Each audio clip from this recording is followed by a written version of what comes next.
In that situation, how do you have a belief in yourself? That comes from your inherent optimism and your experience that you had. How I looked at it was as follows. I thought the situation is so bad that it can't become worse. And anything that's going to happen here will be an improvement, and I can perhaps get some credit for it. But apart from that, we had such enormous faith in our capabilities. I had a fabulous team. And to cut a long story short, we did turn around the coal sector from acute shortage in the initial period when I joined to a time within 2 years where we were toying with the idea of exporting coal to Bangladesh. And the positive energy that prevailed in that room, the commitment and in the belief that we have was so much that I had a round table in my room and we used to sit around a table to discuss problems. And the approach was the moment that problem was put on the table, we started thinking positively in finding a solution. We had a lot of belief that we would do it. And we used to jokingly say, give us the Kashmir problem and we just might find a solution to that problem. It's the belief in that matters. So I've seen principles that they have such enormous belief in what they want to do that they are able to change. I don't know whether you all have observed, I have observed it very keenly, that an organization undergoes a sea change if you put the right person there. Because the organization is the same, the environment is the same, everyone is the same, yet a leader comes and transforms that school. Why does that happen? It happens because that chap, that person who's heading that organization has a self-belief. And I can give you examples after examples after examples where individuals have gone and led and brought about a change. I gave you the name of Winston Churchill who did it there.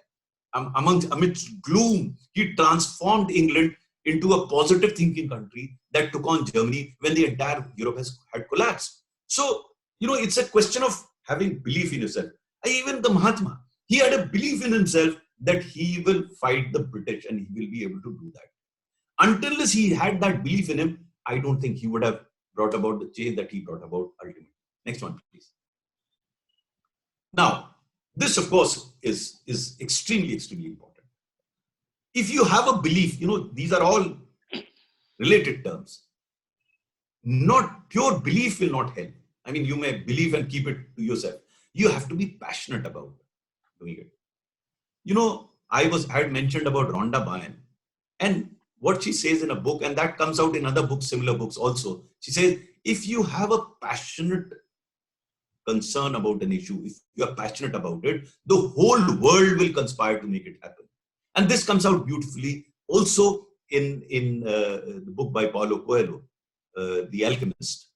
They're also the same theme. It comes out as beautifully and probably more eloquently when Shah Rukh Khan says in Om Shanti Om, "Ki sari kainat jo hai aapko sahayata karegi." So the underlying theme is the same. That if you are passionate about doing something, the whole world will conspire to make it happen. I've experienced it personally. A situation that looked totally hopeless, we could come out of those situations because of the sheer passion and the commitment that people had to doing it. And that's why I picked up two statements from an author that I like, Robin Sharma. And you'll find Robin Sharma quite a lot in my presentation because my understanding of administration, of leadership, of human psychology underwent a sea change when I read this author because he brings it through in such simple words, such simply that you start feeling convinced about what he's trying to say. So what he says is a burning sense of passion is the most potent fuel for your dreams. I mean, I have personally experienced it, so I know it happens. But and he also says in another book though that once you develop that emotional engagement around a pursuit, rather simply an intellectual one. Now, one is only being intellectually in agreement with what you've got to do. The passion drives it. Intellect doesn't drive it. Intellect explains to you. Intellect rationalizes it to you. But the drive comes through the passion that you have and the energy flow. And that is why when you talk to some people, you feel excited. Why?